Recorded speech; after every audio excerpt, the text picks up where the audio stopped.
Fala pessoal, a paz do Senhor, tudo bem? Sou Fernando Águia, aqui da Águia Produções, vim passar um recadinho aqui rapidinho. Todas as mensagens que a gente posta aqui no portal Águia são gravações da Águia Produções. A gente não sai por aí pegando mensagem na internet e postando aqui. Então eu queria te pedir um favorzinho rapidinho para você deixar um like aqui que nos ajuda muito, compartilhar essa mensagem com alguém para abençoar mais vidas. Também deixa aqui um comentário falando de onde você está vendo esse vídeo e não se esqueça de se inscrever no canal.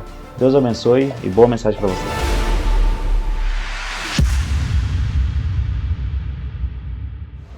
Lucas capítulo de número 15.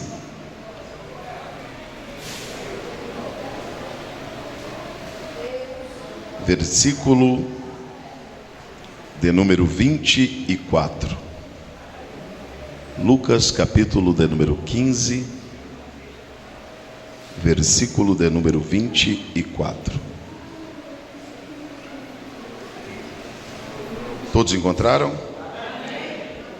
Diz assim: porque este meu filho estava morto e reviveu, tinha-se perdido e foi achado, e começaram todos a se alegrar. Amém.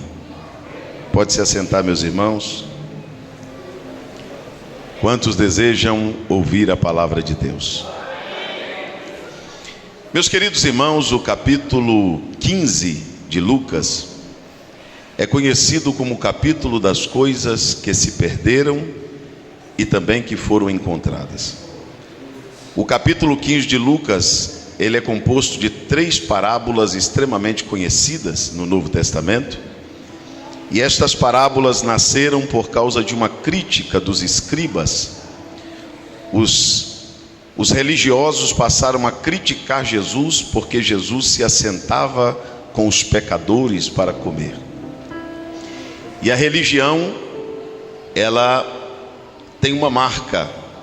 O evangelho não tem esta marca, mas a religião tem a marca do preconceito. E as pessoas não queriam que Jesus se associasse a ninguém, que Jesus falasse com ninguém, que Jesus estivesse perto de ninguém. E a Bíblia Sagrada diz que, a partir desta crítica, Jesus propõe 3 parábolas: a parábola da ovelha perdida, a parábola da dracma perdida e a parábola do filho pródigo, que é o filho perdido. Então repita comigo assim: ovelha perdida. Vamos lá bem forte: ovelha perdida, dracma perdida, filho perdido. Vamos lá mais uma vez.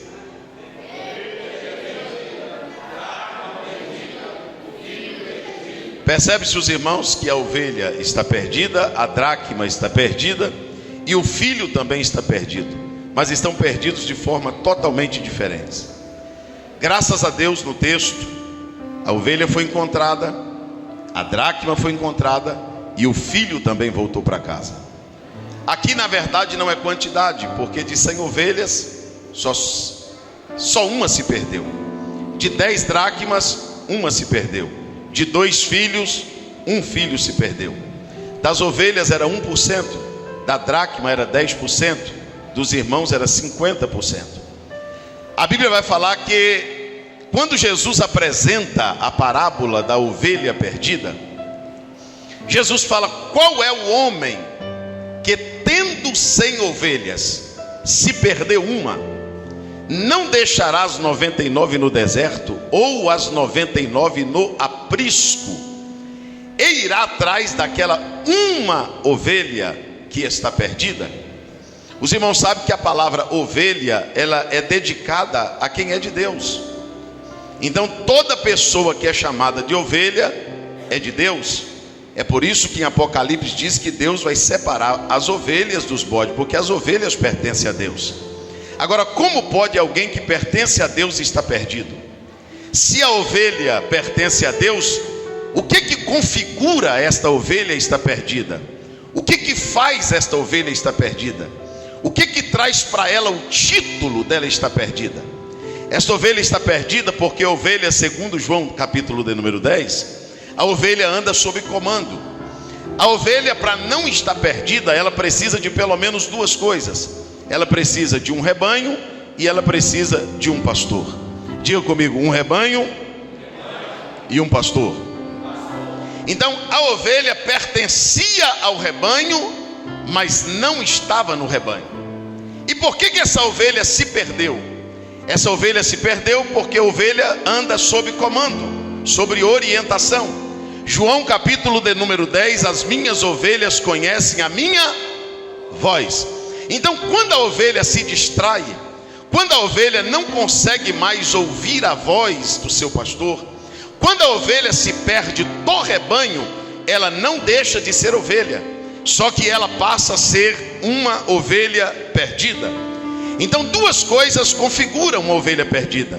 Para ser ovelha perdida, tem que ter pelo menos essas duas características. Para ser ovelha perdida, tem que estar sem rebanho e sem pastor. Você pode repetir isso? Sem rebanho e sem pastor. Então vamos entender isso aqui, daqui a pouco eu chego lá. Deus não deu o direito de uma ovelha se chamar de rebanho ou se constituir rebanho. A ovelha não pode ser autônoma. Ninguém tem o direito de dizer assim: olha, eu tenho Jesus no coração e eu não preciso de igreja, eu não preciso de pastor, eu não preciso de denominação, eu não preciso tomar ceia, eu não preciso me batizar, eu não preciso congregar, eu não preciso pertencer a um rebanho. Negativo. O princípio estabelecido por Deus para a ovelha é que para ela ser ovelha sadia e não perdida, ela tem que ter no mínimo duas coisas. Ela precisa ter um rebanho e ela precisa ter um pastor. Toda ovelha que não tem rebanho e toda ovelha que não tem pastor é ovelha perdida.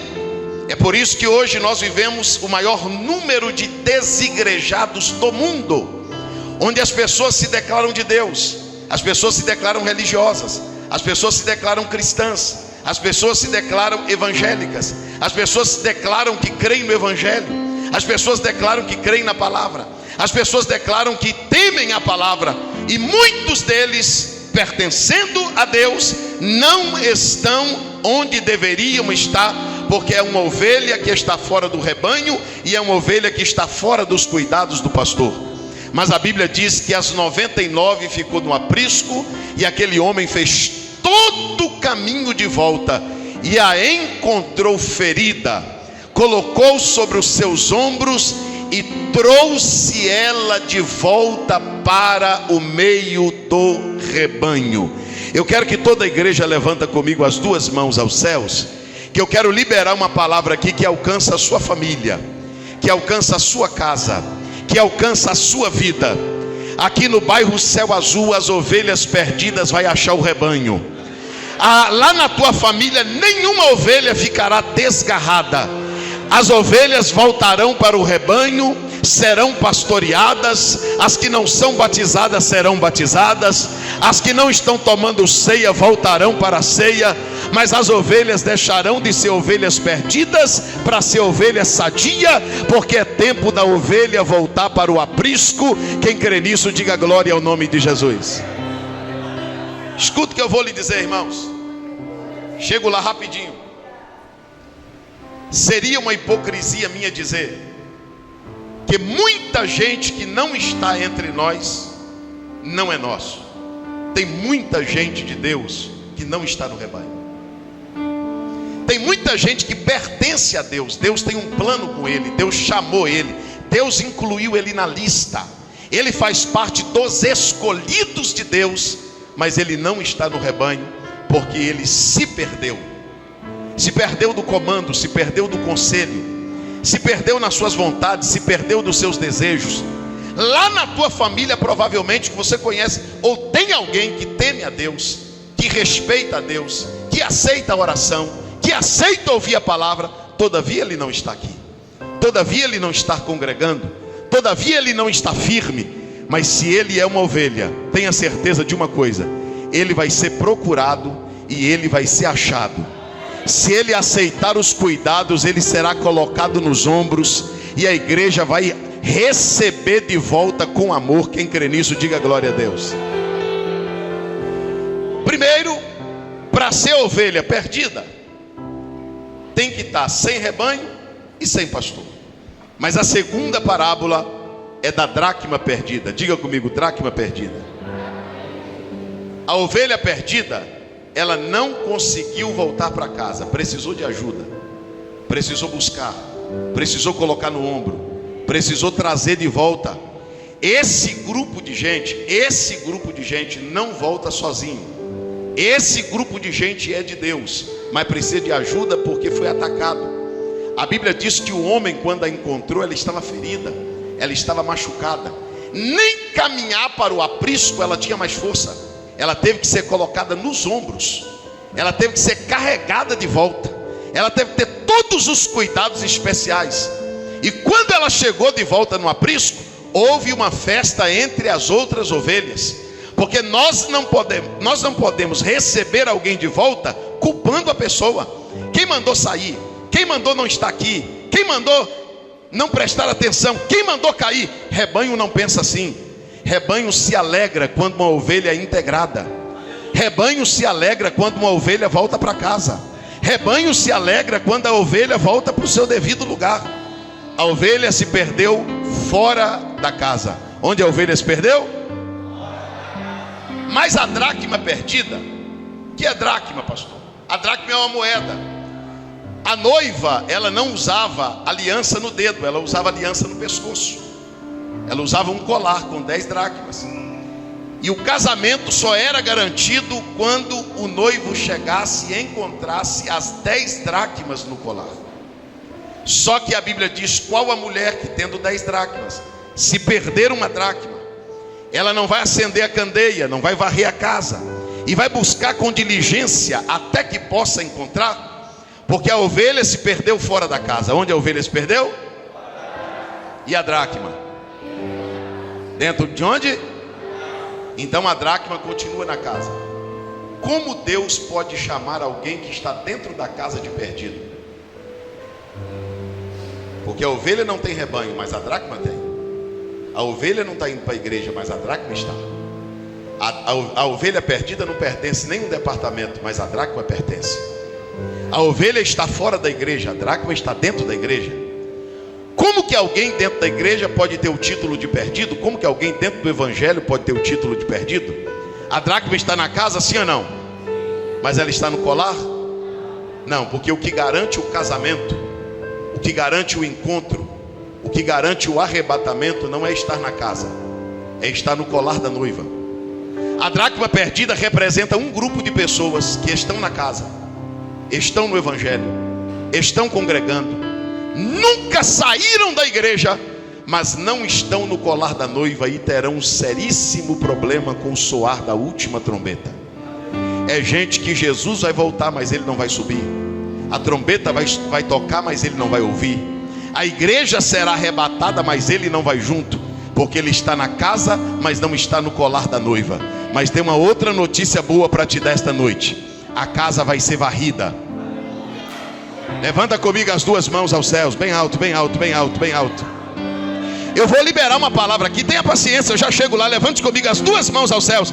Eu vou liberar uma palavra aqui que eu tenho liberado estes últimos anos. Se você está achando que Deus vai te perder fácil, se você está achando que o Satanás vai levar os crentes para o inferno assim bem fácil, você está muito enganado, porque Deus vai acender a candeia, Deus vai varrer a casa. Está chegando a hora de muita gente acertar os ponteiros com Deus. Escuta o que eu estou te dizendo aqui esta noite pelo Espírito. Crentes começarão a sonhar com a vinda de Cristo. O Espírito Santo vai começar a levantar gente na madrugada. O Espírito Santo vai começar a usar gente para crentes na rua, dizendo: te acerta porque a trombeta vai tocar. Coloca a vida no altar porque Jesus está voltando. E eu quero liberar aqui uma palavra: que quem está fora do colar vai voltar para o colar. Quem está fora da posição vai voltar para a posição. Quem não está preparado para o arrebatamento vai colocar os ponteiros em ordem com Deus, porque Jesus vai voltar e você precisa subir. Quem crê nisso, diga glória ao nome de Jesus. Escuta o que eu vou dizer para vocês, biblicamente falando. Quem já leu a parábola das 10 virgens aqui? Quantas adormeceram? Todas. Quantas adormeceram? Perto da meia-noite, ouviu-se uma voz. Perto da meia-noite se ouviu o quê? A meia-noite é a última hora. A meia-noite é a hora do arrebatamento. A meia-noite é a hora que vai findar. O relógio de Deus vai bater com o momento do fim. Sabe o que vai acontecer antes da meia-noite? Vai se ouvir uma voz para acordar os que dormiram. Eu acredito piamente que Deus vai despertar os crentes que estão dormindo, que Deus vai despertar os crentes que estão cochilando. Tem gente que não tem mais medo, tem gente que não tem mais temor, tem gente que nem acredita mais que Jesus está voltando, mas vai se ouvir uma voz e elas vão se levantar. Quem acredita que nessa última hora Jesus vai levantar muita gente aqui? A dracma precisa voltar para o colar, a ovelha precisa voltar para o aprisco. Mas eu quero em alguns minutos te falar sobre o filho. O filho pródigo, pastor Daniel, tudo indica no texto que ele era extremamente inteligente. O que o filho pródigo era? Agora dobre atenção. O que ele era? Pastor, se ele era inteligente, por que ele cometeu tanta tolice? Talvez você esteja confundindo inteligência com sabedoria. A sabedoria está aqui, a inteligência está aqui. A inteligência é daqui, a sabedoria é de lá. O filho pródigo era tão inteligente que ele conhecia seus direitos, ele sabia a parte da fazenda que lhe cabia. Ele era muito mais inteligente do que o seu irmão mais velho. E a Bíblia diz que ele foi até o pai e disse para o pai assim: eu quero a minha parte. É tão verdade que a parte era dele que o pai entregou. Era dele ou não era? Era ou não era? Mas estava na mão de quem? Quem administrava? Quem tomava conta? Quem protegia? Nós temos que tomar cuidado para não ficar tão inteligente, a ponto de ir no pai e dizer para o pai: o que é meu, eu não quero na sua mão. Eu não quero o Senhor administrando o que é meu. Eu não quero um Deus para mandar no que eu tenho. Eu não quero um Deus para mandar nas minhas decisões.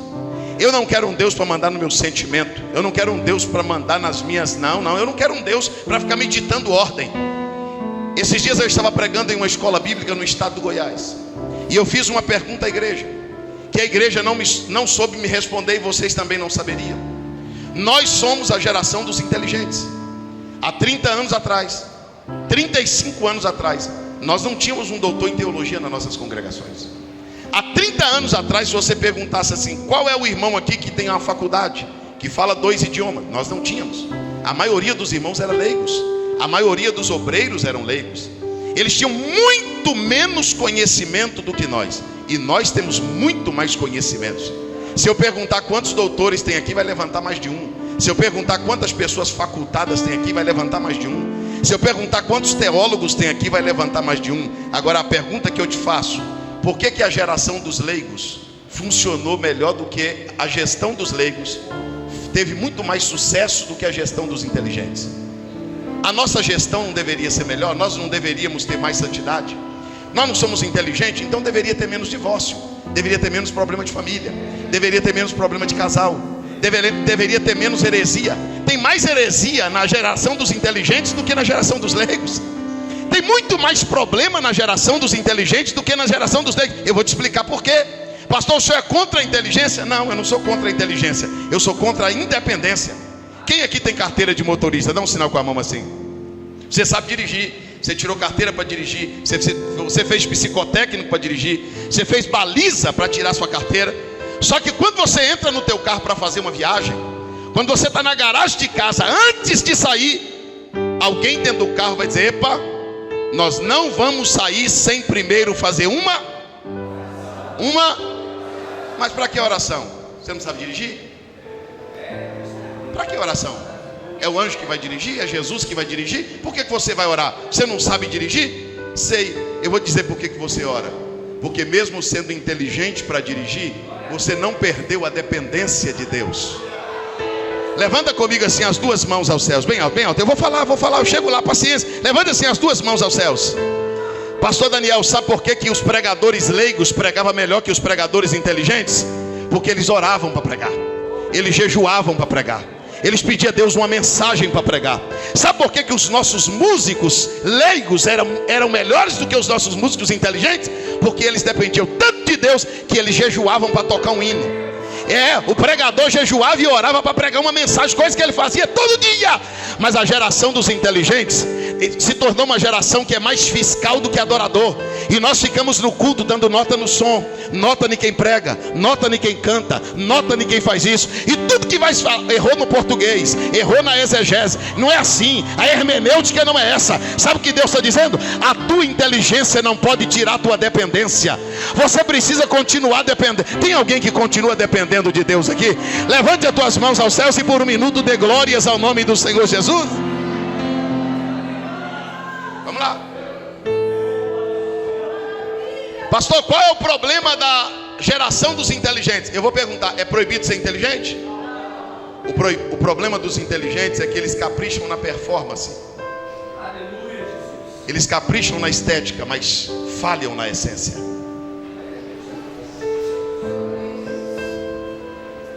Você sabe por que o filho pródigo, de todos, eu vou gastar mais tempo aqui falando mais dele. Sabe por que o pai não buscou ele? Daqui a pouco você vai descobrir por quê.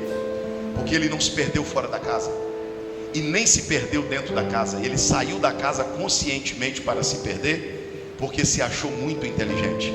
Tem gente se achando tão inteligente que acha que não precisa de escola dominical, não precisa de culto de doutrina, não precisa ouvir mensagem, não precisa ouvir conselho, não ouve pai, não ouve mãe, não ouve pastor, não ouve ninguém. Uma geração de arrogante que tudo que você vai falar para ele, ele já sabe. Critica a religião, critica a Bíblia, critica o Evangelho, critica tudo. Só que você olha para a vida dele, e a vida dele não condiz com a inteligência que diz que ele tem. Porque ele é inteligente, mas é caído. É inteligente, mas é fracassado. É inteligente, mas é falido. Agora, quem depende de Deus pode saber pouco, mas a mão de Deus é quem controla a vida dele. Levanta comigo as duas mãos ao céu. Só quem depende de Deus aqui. Tem alguém que depende de Deus? Levante as tuas mãos e dê glórias ao nome de Jesus. Sabe o que Deus te trouxe aqui essa noite para dizer? A tua inteligência não pode tirar a tua dependência. Os erros do filho pródigo, primeiro, aqui não, aqui no céu azul não acontece, mas em muitos lugares acontece. Se o pastor Daniel anunciar que o diácono fulano de tal, ou que o irmão fulano de tal vai pregar no próximo domingo, tem um inteligente que vai dizer: nem vou vir escutar esse irmão. Esse irmão sabe menos que eu, esse irmão não sabe nada. Sabe o que o inteligente faz? Só porque lê uns livrozinhos, só porque estuda um pouquinho, ele não quer vir na escola dominical aprender com o presbítero que estudou até a 4ª série. O que esse presbítero tem para me ensinar? Cuidado, irmão, você está inteligente demais. Você está tão inteligente demais que você não ora para comprar, não ora para vender, não ora para ir, não ora para voltar. A diferença do dependente é que o dependente não consegue fazer nada sem que o pai permita, sem que o pai aprova. Tem alguém que ainda depende de Deus aqui? Levante as tuas mãos e dê glórias a Deus. Mas vamos lá. Segundo erro que o filho pródigo cometeu. O filho pródigo deu uma olhada assim para a casa do pai, disse assim: desde que eu nasci eu estou nisso aqui. E eu queria apertar um pouquinho aqui agora. Se você aceita ouvir, diga: eu aceito ouvir. Sabe qual é o pior estágio, pastor Daniel, de um crente, ou de um filho de Deus? Quando esse ambiente se torna comum como os demais. Quando esse ambiente deixa de ser sagrado para você. Escute isso aqui. Isso aqui perde a graça. O filho pródigo deu uma olhada para dentro da casa do pai e disse assim: rapaz, eu não quero isso aqui mais não para minha vida não. Eu estou enjoado disso aqui. Posso falar uma verdade? Nós não fazemos mais apelo para culto, nós fazemos súplica. Nós temos que criar programação especial para ver se os crentes congregam. Nós temos que anunciar quem vai cantar, quem vai pregar, quem vai estar lá. Irmão, vai ter uma coisa especial. Tem igreja que todo culto tem que dar comida para o povo, tem que dar lanche, tem que dar não sei o que, para ver se ele passa a gostar da igreja. Mas ninguém precisa pedir ela para gostar da novela dela, até porque ela troca o capítulo o culto na igreja pelo capítulo da novela. Ninguém precisa ensinar ele a gostar do time dele, porque ele faz isso sozinho. No dia que o time dele está jogando, nem para a igreja ele vem. Pode perceber, se você procurar um chiclete debaixo desse banco, você vai encontrar de um filho de Deus que não respeita a casa do seu pai. Gente que levanta, que fala, que conversa, que retoca a maquiagem na hora do culto, que olha para um, que olha para outro, gente que dorme, gente que cochila. Por quê? Porque esse ambiente aqui se tornou comum. Mas eu quero glorificar a Deus pela vida de um grupo que quando entram por aquelas portas, ele diz: eu me alegrei quando me disseram, vamos à casa do Senhor. Uma coisa pedi ao Senhor e a buscarei, que eu possa morar na casa do Senhor todos os dias da minha vida. Senhor, a minha alma e até a minha carne anela pelos teus atos, porque até o pardal encontrou uma casa e a andorinha ninho junto aos teus altares. Quantos amam a casa de Deus aqui? Olha para mim só um minuto. Olha para mim só um minuto. Você não ama a casa de Deus e quer que Deus ame a sua. Você não quer ir à casa de Deus e quer que Deus vá na sua casa. Você está achando que Deus é quem? Você está achando que Deus é teu funcionário? Ou que Deus precisa de você para alguma coisa? A minha casa será chamada casa de oração. Ninguém deveria insistir para um filho de Deus estar na igreja. Esses dias um irmão disse para mim assim: pastor, mas eu sou o corpo de Cristo. Eu falei: quem é o corpo de Cristo? Eu falei: você é o corpo de Cristo? Quem é você, irmão? Você é um membro do corpo de Cristo. Um membro, você não é o corpo de Cristo não. O corpo de Cristo é a igreja toda. Você não é individual não. Se cortar um dedo e jogar na lata do lixo, ele apodrece. Se o dedo cortar e deixar ele ser tratado no corpo, ele sara. É por isso que tem gente apodrecendo, porque ele acha que pode viver longe do corpo. Ele acha que não precisa de ceia, não precisa de congregar. É por isso que Deus manda visitar órfão, viúvo e doente. E os pastores têm que visitar crente que não gosta de igreja. Ele está apodrecendo porque ele se separou do corpo. É um filho que não gosta de casa. É um filho que não ama a casa. É um filho que não tem prazer na casa. Mas Deus vai devolver esse sentimento para muita gente. Quem acredita que Deus vai devolver esse sentimento para o nosso coração, diga glória ao nome de Jesus. Espera aí. O filho pródigo primeiro se acha inteligente, depois perde a alegria pelo ambiente da casa do pai. E agora eu vou falar algo muito sério.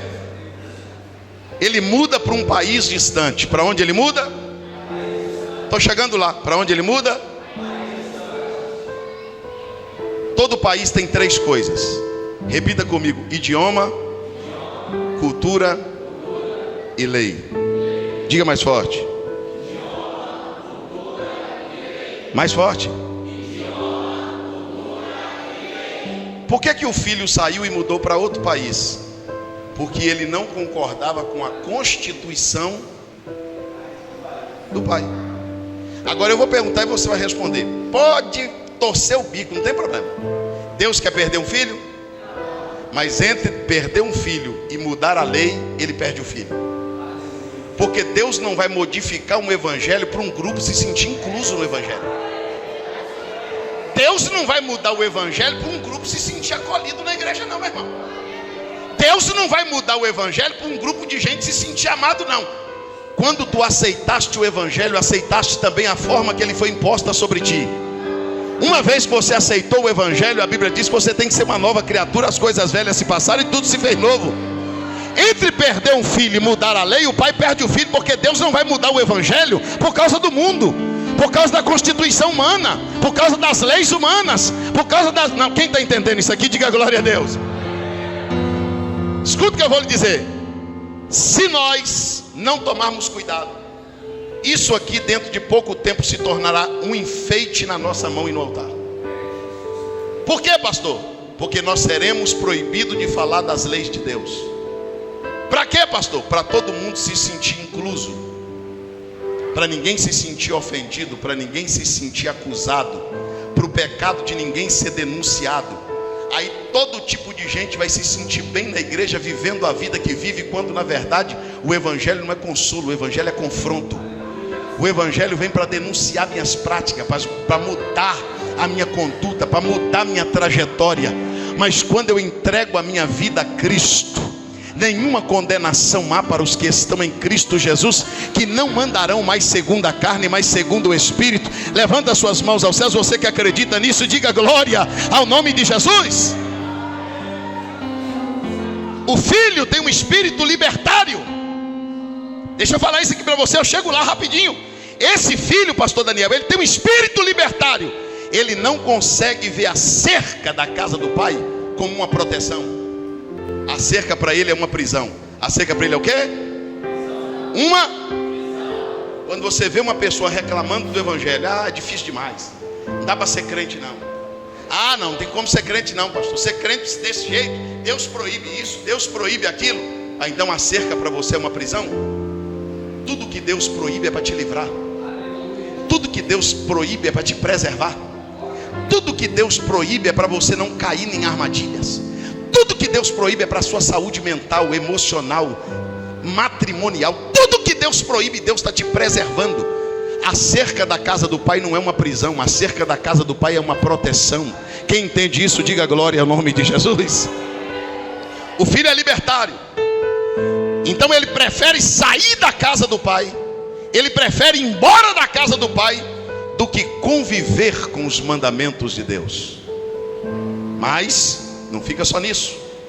Lá na terra distante, onde o filho vai embora, ele gasta tudo dissolutamente. E a Bíblia diz que ele vai procurar um emprego e encontra, para cuidar dos porcos. Para cuidar de quê? Não, estou chegando lá. Para cuidar de quê? Isso aqui é para o judeu. O judeu não come carne de porco, não chega perto do porco, tem aversão ao porco, não cria porco. Enquanto esse filho estava em casa, ele estava perto dos porcos? Por que ele não estava perto dos porcos? Porque ele estava perto do pai. Uma vez que ele ficou longe do pai, ele ficou perto de quem? Dos porcos. Porque quando você está perto de Deus, a tendência é a natureza de Deus te controlar. Se você ficar longe de Deus, a tua natureza te leva para o lugar que você não deveria ir. A natureza do homem sempre vai querer levar o homem para a companhia dos porcos. É por isso que você vai encontrar na igreja um monte de gente sofrendo porque está fazendo o que não queria, escravo do próprio desejo, escravo da própria vontade, escravo da própria natureza. Porque quando você se distancia de Deus, não é da igreja não, de Deus, a natureza da pessoa leva a pessoa para perto dos porcos. E lá perto dos porcos ele queria, a Bíblia diz que ele desejou comer as bolotas que os porcos, vamos lá, ele desejou comer a bolota que os porcos. Então olha para mim, pode ficar em paz, fica tranquilo. Esse mesmo filho fazia manha para comer na casa do pai. Não quero, essa comida é muito pesada, essa comida eu não quero, essa mensagem eu não gostei. Na casa do pai ele faz manha para comer, mas quando ele está junto com os porcos, ele tem desejo de comer tudo que os porcos comem. Ele tem desejo de ouvir tudo que os porcos ouvem. Ele tem desejo de fazer tudo que os porcos fazem. Por que é tão difícil obedecer a Deus, mas é tão fácil pecar? É tão fácil fazer a vontade dos porcos? Por que é tão difícil andar lado a lado com irmãos que servem a Deus? E é tão fácil andar com uma má companhia que te leva para o caminho errado? Porque na casa de Deus as pessoas se ofendem. Na casa de Deus você está falando, alguém não aceita. Mas quando ele está na companhia dos porcos, ele não critica a piada que ele ouviu, ele não critica a droga que ele usou, ele não critica a música que tem palavrão e indecência que os porcos estão ouvindo. Ele nunca vai criticar. Agora ele critica o hino, ele critica o som, ele critica a mensagem, porque para ele a comida dos porcos tem mais sabor do que a mensagem de Deus. Mas eu quero glorificar a Deus porque tem filhos que ainda sentam na mesa para comer. Levanta a mão quem ainda tem prazer nas coisas de Deus. Levante a tua mão e dê glória ao nome de Jesus. Espera aí, esse filho de Deus que está lá na companhia dos porcos, ele caiu em si. Eu já chego lá agora. Ele caiu em... Eu vou perguntar e vocês vão responder. O homem buscou a ovelha, sim ou não? Sim ou não? A mulher procurou a dracma, sim ou não? O pai buscou o filho? Por quê? Por quê? O pai não sabia onde ele estava? Sabia ou não? O pai não é onisciente? Por que o pai não buscou? Eu vou te explicar por que o pai não buscou. Porque se o pai busca o filho e traz ele para casa, então servir a Deus é a força. Servir a Deus é obrigado. Se Deus vai lá, pega ele e diz: você não vai ficar aqui não, tem lugar na minha casa. Então Deus está obrigando você a gostar da casa dele. Deus está obrigando você a gostar da mensagem. Deus está obrigando você a gostar da igreja. Deus está obrigando você a gostar da mensagem. E com Deus não é por força, com Deus não é por violência. Só tem um jeito de um filho de Deus se voltar para Deus: através da consciência. O pai não buscou, o irmão não buscou, mas o filho caiu em si e disse: eu me levantarei. Não, diga mais forte, eu estou chegando lá. Só pode dizer isso quem reconhece que está caído. O problema de muitas pessoas é que eles não aceitam o título de caído. E quem não se acha caído também não se acha na necessidade de levantar. Levantar de quê, se eu não estou caído? O filho pródigo disse: eu sou um filho caído, eu sou um filho perdido, eu sou um filho fora de casa. Eu tenho um pai, eu tenho uma casa, eu tenho um irmão, eu tenho lei, eu conheço o evangelho, eu conheço a palavra, eu conheço Deus. O que eu estou fazendo aqui? O que eu estou fazendo longe da minha casa? O que eu estou fazendo longe do meu irmão? Levantar-me-ei, irei ter com meu pai, e eu vou dizer para o meu pai: eu pequei contra os céus, eu pequei diante de ti, e não sou digno de ser chamado seu filho. E quando ele vinha ainda longe, o seu pai o viu. Foi ele que viu o pai ou foi o pai que viu ele? Sabe por que o pai viu ele? Não, ele viu o pai. Porque o pai não busca, mas espera. O pai não busca mais. Deus não pode arrastar ninguém para o altar, mas Deus pode esperar essa pessoa voltar. Deus não pode arrastar ninguém para dentro de uma igreja, mas Deus pode esperar ele tomar a decisão de entrar. Deus não pode obrigar ninguém a cantar para ele, mas Deus pode esperar esta pessoa tomar uma atitude e glorificar o seu nome. A Bíblia diz que quando o filho está vindo, o pai corre na direção do filho. E a Bíblia diz que o pai se joga no pescoço daquele filho perdido, e o pai abraça. Escute isso: o pai abraça, o pai beija. Pastor, tem uma coisa errada na tua mensagem. Como que o pai pode abraçar alguém que está vindo de um lugar errado? Como que o pai pode abraçar alguém que está vindo de uma decisão errada? Deixa eu te dizer uma coisa: o pai tem nojo do pecado, mas nunca teve nojo do filho. Aquele que vier a mim, de maneira nenhuma eu o lançarei fora. Agora eu vou te contar uma coisa que talvez você não sabia. Pastor, por que o pai abraçou o filho? Porque todo filho que recebia herança, se ele resolvesse voltar para casa, ele podia ser apedrejado pelos que estavam dentro da casa. Pelos que estavam dentro de onde? Da casa. Você sabia que o medo de muitos filhos voltar não é do diabo? Ele não tem medo de Deus, ele não tem medo do Espírito Santo. O medo dele é voltar para casa e os da própria casa o apedrejarem. É por isso que ele não está querendo ser filho, ele está querendo ser funcionário. Ele sabe que não tem mais direito. Só que quando o pai abraça ele, pastor Daniel, e o pai beija ele, o pai dá a mão para ele e vem trazendo ele para dentro. Quando o pai vem trazendo ele para dentro, o pai dá um grito e diz assim: servos, traga depressa o melhor vestido. Melhor para esse filho, o melhor. Traga uma sandália e traga também um anel. Irmão, todo mundo calça igual, todo mundo veste igual, todo dedo é da mesma grossura. Sandália tem número, vestido tem número, aliança tem número. Por que o pai mandou trazer depressa? O pai mandou trazer depressa porque já estava pronto. Levanta comigo assim as suas duas mãos aos céus. Pega a mão de alguém que está ao teu lado e diga para ele: o vestido está pronto, a sandália está pronta, a aliança está pronta.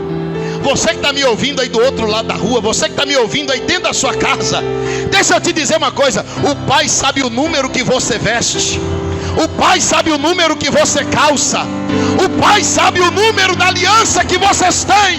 E Ele está te dizendo essa noite: a força eu não te trago, mas eu já mandei fazer um vestido novo, uma sandália nova e uma aliança nova. E eu estou esperando você buscar ela para a glória do meu nome. Quantos podem glorificar a Deus?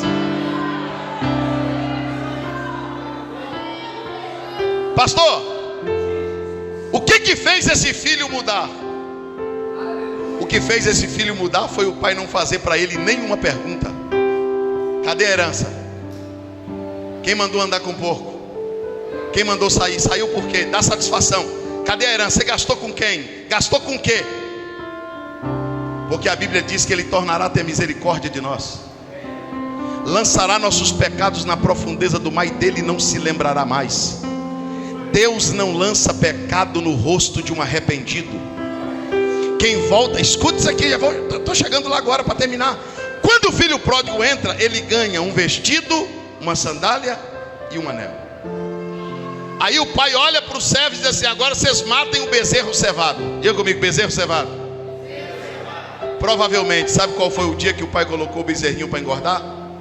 No dia que o filho, o inteligente, está querendo viver a própria vida, administrar a própria vida, governar a própria vida. O pai sabe que não vai dar certo. O pai sabe que não vai funcionar. O pai sabe que na administração própria o filho não tem produção, o filho não tem sucesso. Mas quando o filho volta, que ele recebe um vestido, uma sandália e um anel, o pai manda matar o bezerro cevado. Porque Deus acredita mais do que o filho. O pai colocou o bezerro para engordar porque o pai acreditava que o filho ia voltar. Escute isso. Quem está chegando? Quem ouve o barulho da música e da dança? O irmão mais velho. Quem? Quando o irmão mais velho chega, pastor Daniel, ele diz assim: eu não vou entrar nessa festa. Que festa é essa? Eu não estou nem sabendo que estava tendo festa aqui em casa. Você não está sabendo? O teu irmão voltou. Ele não questionou, mandou chamar o pai. O pai vai lá na porteira encontrar o irmão mais velho e diz: entra. Ele diz: não, não vou entrar. Aí o irmão mais velho aponta o dedo para o irmão e diz assim: esse teu filho, ele não diz meu irmão,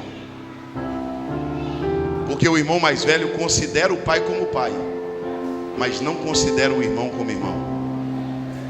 O irmão mais velho tem uma vantagem. O irmão mais velho tem uma qualidade. Ele é um bom filho. O que ele é? O que o irmão mais velho é? Mas ele tem um defeito: ele é um péssimo irmão. Você conhece alguém assim?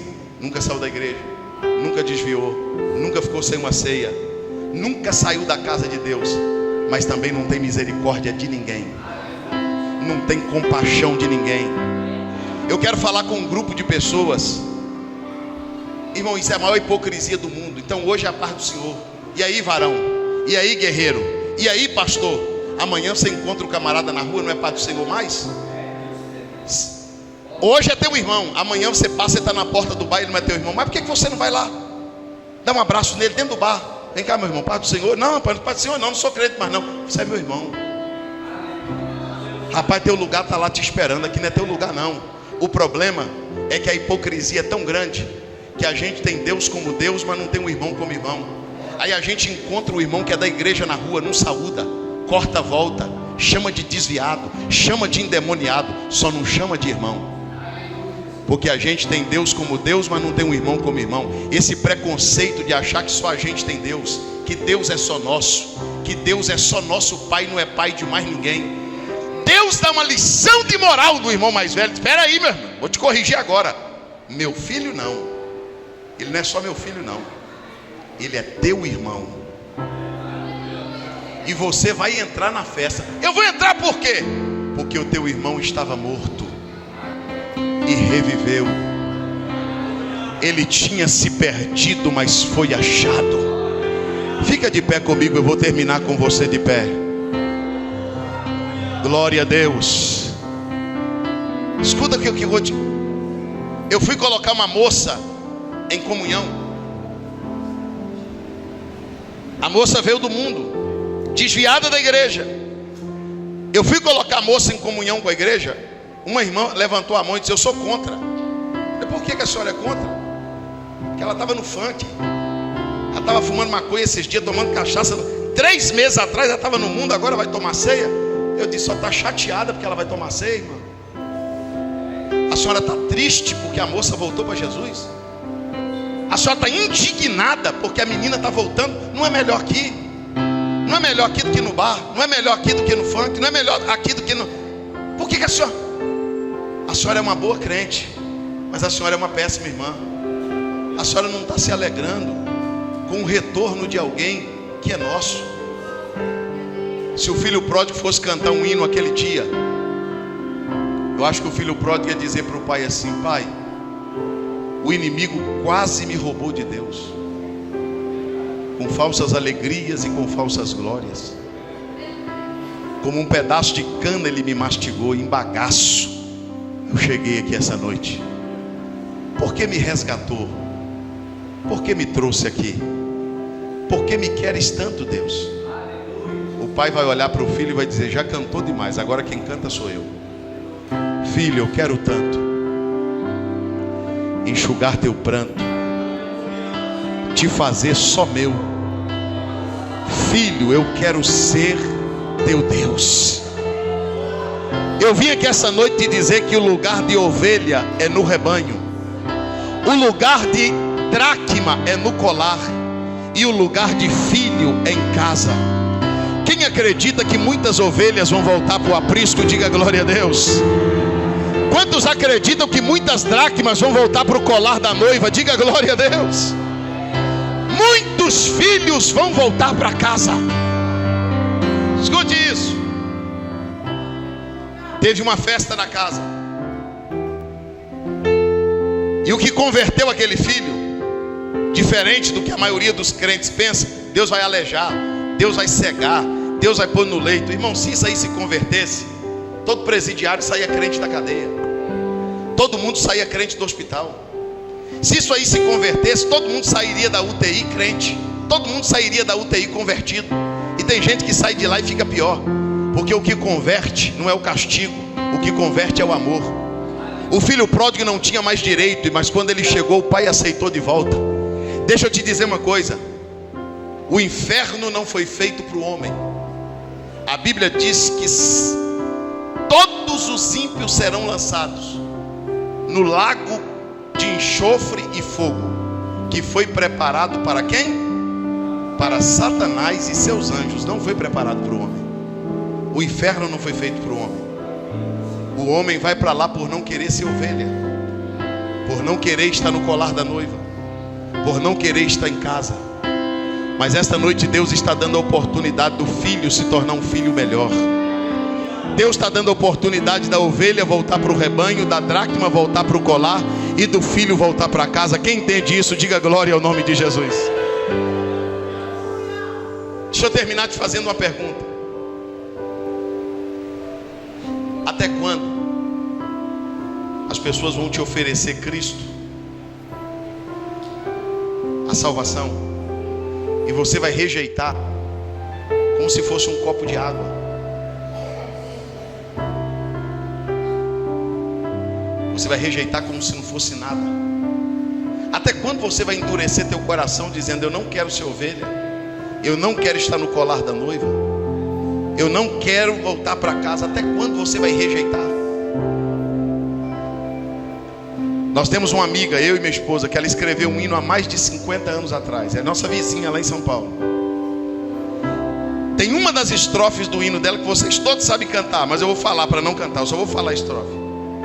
A estrofe do hino diz assim: depois desse grande acontecimento, muitos crentes desviados vão voltar, procurando os irmãos para a reconciliação, mas infelizmente não vão encontrar.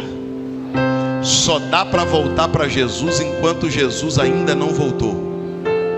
Só dá para voltar para o rebanho enquanto Jesus ainda não voltou. Só dá para ir para o colar da noiva enquanto Jesus ainda não voltou. Só dá para voltar para casa enquanto Jesus ainda não voltou.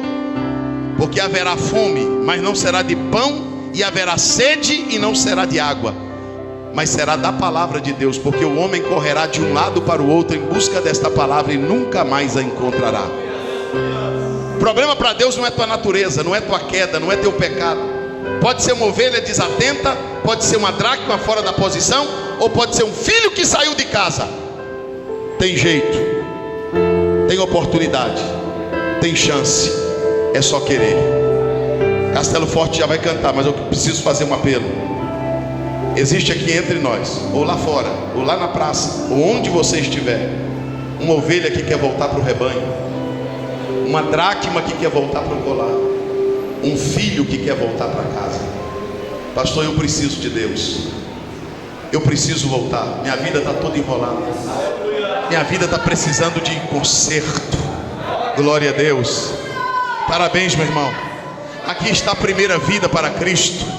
Aonde está a segunda vida para Cristo?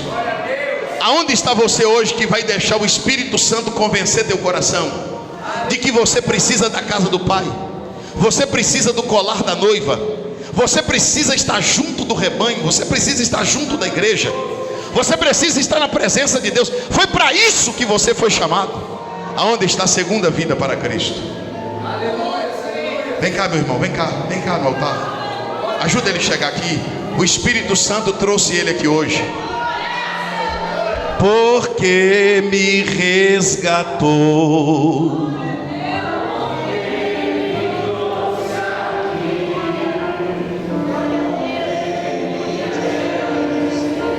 Cante, tanto assim.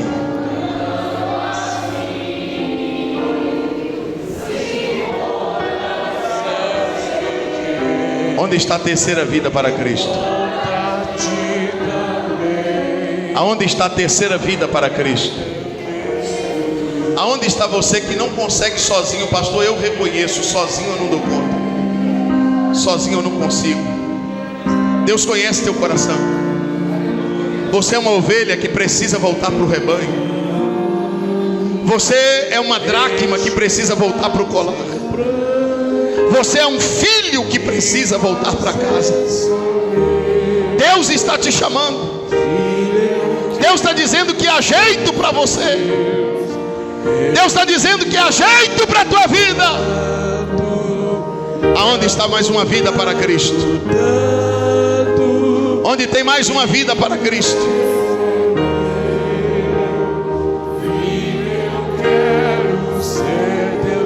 Se tem mais alguém para Jesus, faça isso agora. Entrega a tua vida agora, que nós já vamos orar. Estenda as tuas mãos para o altar. Enxuga seu pranto, de fazer sorrir. Volta, filho de Deus.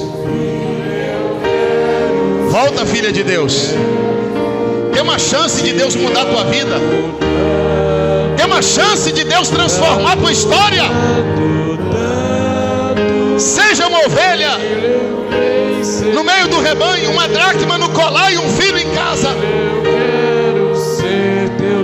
Senhor, nós te agradecemos por estas vidas preciosas e por todas aquelas que ainda hão de voltar.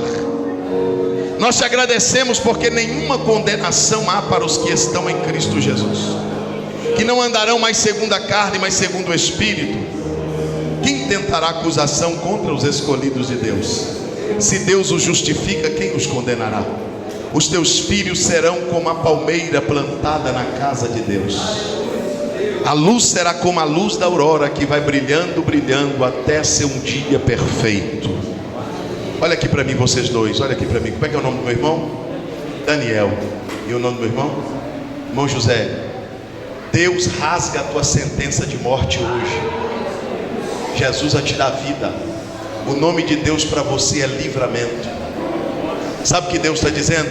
Deus está dizendo que todas as experiências que Ele te deu naquele lugar sombrio, naquele lugar escuro, naquele lugar de morte, naquele lugar sem paz, onde muitas vezes você pensou até em tirar a própria vida, Deus está dizendo, lá foi uma escola para você saber que tu não pode viver longe de mim, tu não pode viver longe da minha presença. Eu vou lhe arrancar dessa escuridão. Deus está dizendo, eu vou lhe dar uma família, eu vou lhe dar dignidade, eu vou lhe devolver o desejo de viver, o meu nome será glorificado em ti. Fica firme, irmão José, na presença de Deus, porque Deus vai mudar tua vida. Deus vai mudar. Hoje a sentença de Satanás contra a tua vida cai por terra e o nome de Jesus é glorificado. Que Deus te abençoe.